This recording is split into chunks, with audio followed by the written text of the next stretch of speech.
Ladies and gentlemen, Steve Gilliland.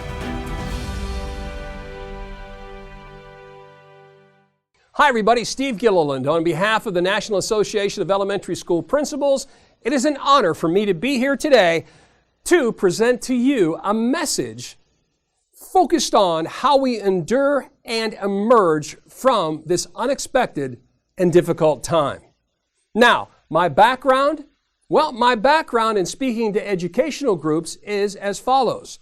And these are exact numbers, and you're saying exact numbers. Well, let's just say that I've had a little time in my hands to do a lot of things I never did before. And one of them was to go back and look and see that I have spoken to 160 schools and school districts, not including this year where I've got 4 already scheduled in August, and I have addressed 59 educational associations.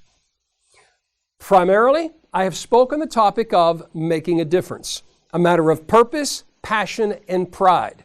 Now, purpose is what drives you. Passion is what fuels you, and pride defines you. And in education, purpose is the reason why we do what we do. It's the reason we get up in the morning, and it's the reason why we try to make an indelible mark in a child's life and make a huge difference. And then passion. Well, passion, it's what fuels us. Passion is that driving force behind doing it and doing it with a lot of energy. And then there's pride. Pride is doing it better than anybody else does it. Pride is taking it to a level. It's reaching down. It's coloring outside the lines. It's thinking in ways you've never thought. And that is what you need to do today. But I don't want to talk about purpose and passion and pride. What I want to talk about is how do we endure this and how do we emerge from this? But I will bring in a piece that I do when I speak on making a difference, and that is I always ask those in the audience, superintendents, principals, teachers, staff, I always challenge them to think of 5 people that made the biggest difference in their life. And one of the commonalities of the answer when I ask this to a broad group of people is that usually one of the 5 people on their list is a teacher. And that holds true to me. My 6th grade teacher is on my list of 5 people that made the biggest difference in my life. I wouldn't be here today doing what I do. I wouldn't have authored a single book if it wouldn't have been for this teacher. I often wonder what he would be thinking right now and what he would be saying and what he would be doing. And I wish I could go to him and say, hey, listen, what do I say on a video to principals and teachers and staff and students and parents? What do I say to them? And he would have told the parents, you don't need to be the perfect teacher. You don't need to be the perfect mom. You just need to be mom and dad and grandma and grandpa, and you need to mentor. You need to motivate your children during this. You know, you used to motivate them to do their homework, which was homework. Now you motivate them to do homework, which is their schoolwork, like they're in school. But you don't have to be perfect. You just have to be present. I'm sure he would tell the students that there's learning beyond the classroom. I still remember him saying to me, some of the lessons you'll learn I could never teach you in this classroom. He was a great teacher. He taught social studies. But I know for everything that he taught me in social studies, the thing that he was concerned most about was what would happen after I graduated. You see what we're going through right now? This pandemic that we're enduring, it goes beyond curriculum. It goes so far reaching beyond where we're at. He would tell students that the greatest lesson you're probably learning is that change is inevitable and growth is optional. Because life is about changes, but it's also about choices. So he'd have told every student, these are the times when you'll have to make a choice. But you'll have to embrace it. Don't fight it. embrace the change, because some of the greatest advancements in our lives come as a result of some of the biggest challenges and changes we faced. What would he have told staff? I know what he'd have told staff. I mean, think of staff. Think of that person that walks into the school, the first person they see behind the counter, a big smile. And what does that person do? He would have told staff, keep doing what you're doing. Keep encouraging parents. Keep encouraging students. Keep encouraging teachers. Keep encouraging the principals. You see, for me, staff, the staff is that part of the educational piece that sometimes don't have the visibility, and yet they provide so much hope. While they don't know the troubles and the challenges that face a parent, a student, a teacher, a principal, they're there to provide support. So keep doing what you're doing. And then he'd have told the teachers. He'd have told the teachers to fill their own cup first. He'd have said that you can't fill another person's cup unless yours is filled first. He'd have said, you can't provide happiness unless you're happy. When you think about this, think about the oxygen mask that falls down on an airplane. You think about the flight attendant when she does the demonstration and she says, now if in the event that it would fall, make sure you put yours on first so that you can assist someone else. You see, as a teacher, he'd make sure you understood, take care of yourself. Why? Because you become the priority, because you've got to fill your own cup first if you're ever going to fill someone else's cup. He'd have told principals, lead. Lead. Martin Luther King Jr. used to say, the measure of a person isn't determined during comfortable times. It's determined during challenging times. Oh, I know you need to have a Skype call. I know you need to bring the staff together, but you know what you need to do? In these situations, you need to reach out to every single teacher. And you need to have a one-on-one conversation. You need to tell them how valued they are. You need to tell them how much you appreciate them. You need to say, I wouldn't want to be a principal in this school if you weren't a teacher here. I appreciate you. Principals in the high school level. Call the students. Who? The seniors. Every senior needs to hear your voice. Do you know what it would mean to a senior? I'll tell you what it would mean to a senior because I talked to one.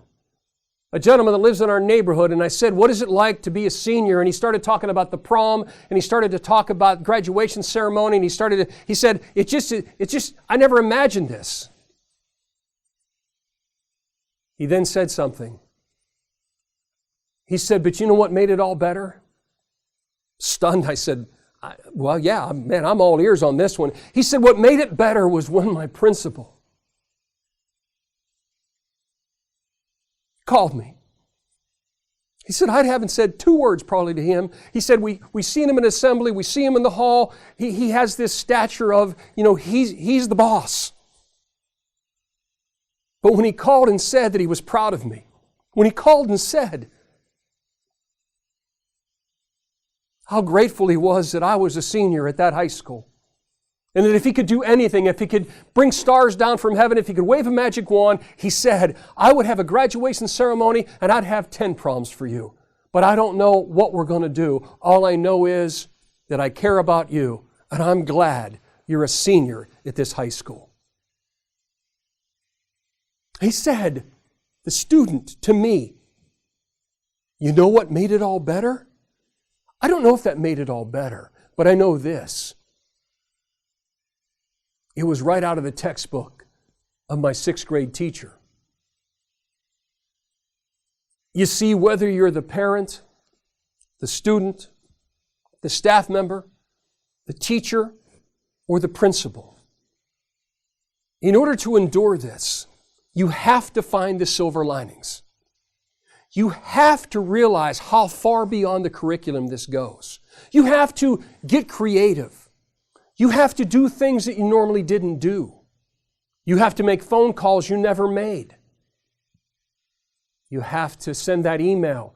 And I'm not saying email and social media. I'm not saying don't do it. What I'm saying is, though, a personal phone call to connect with that student is so important.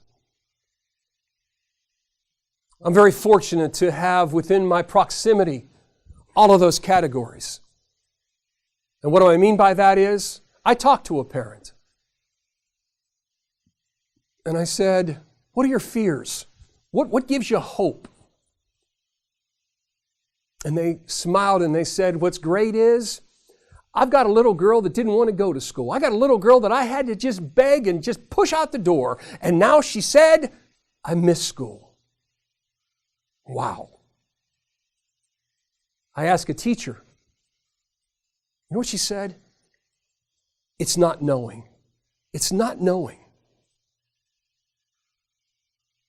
I asked a student. His response was, I just like to hear their voice. Comfort. I just like to hear their voice. Oh yeah, mom and dad are at home, but this is a person they spend so much time with because they're at school. I just need to hear their voice. And when I talked to a principal, a friend of mine that I golf with, he said, my biggest challenge is also my biggest hope, and that is that the challenges and the turns that they're having to take and all the blind curves, all of those things will make them stronger. You see, for me, Mr. Reed is on my list of 5 people that made the biggest difference in my life. I don't know who's on your list of 5, but I do know this. That at the end of this pandemic, as we emerge, there are 3 words that I hope are a part of that process. I hope you emerge grateful. I hope you emerge grateful for the perspective that you may have gotten enlarged. The appreciation, the things that you know are important that maybe you took for granted. The silver lining of being grateful for the fact that you sit with your family more. The interaction. The walk in the neighborhood. The person that you saw a face but you didn't know the name. You knew nothing until all of a sudden, practicing social distancing, you were out for a walk and you had your first conversation. You see, as we emerge, we need to be grateful for the lessons that this taught us. For the new beginning, for the resurgence, for the rebooting, if you will. Because when the fall comes, we need to emerge grateful. We also need to emerge confident. Confident. You see, what you go through in life, as the principal said, those twists, those turns, and those blind curves, what you go through in life will either make you bitter or better, stronger or weaker. I trust that you will become stronger from this. I trust that you will become better because of this. When I was at the lowest point in my life, I'll never forget saying to my mom, Mom, my life is over as I know it. She said, your life is only beginning, son. She said, because you see, what you're going to go through right now is going to test you. And what you go through right now is going to either make you bitter or better, stronger or weaker. And you need to be determined. Through this, you need to emerge determined. Why? Because come this fall, you need to remember that in a single moment, in a single instant, in a single classroom, in a single hallway, in a single parking lot, on a bus, in the office, no matter where, you as an educator can change the trajectory of a child's life. You, in a single moment, can change their direction. You see, this pandemic is a process that's playing out, but even it can shape and form and mold and fashion children in a way that we never imagined if we continue to say it is what we make it. Stop saying it is what it is. It is what we make it. Be determined to make it positive. Be determined to make it something that when we look back, we'll say, wow, wouldn't want to go through it again, but because of it, I became this. Because of it, I learned this. Because of my sixth grade teacher, I stand in front of you today. Because he made a difference. He made an indelible mark in my life. And because of my sixth grade teacher, those three words that I'm challenging each of you to emerge with, emerge grateful and confident and determined. I leave you with those three words because for me, grateful, and I wish he was here to say, I appreciate you. Every superintendent, every principal, every teacher, I appreciate you. Confident, I believe in you. I believe in what you do. I believe in the impact that you have, and I believe in the lives that you change, and you influence that change every day. Yeah, confident, I believe in you. And determination, we're all stronger because of you. You see, when I see people say, stay strong and press on, I know they're trying to convey a message of determination. But because of what you do every single day, we are stronger. Thank you so much for allowing me to speak to you. But most of all, thank you for making a difference.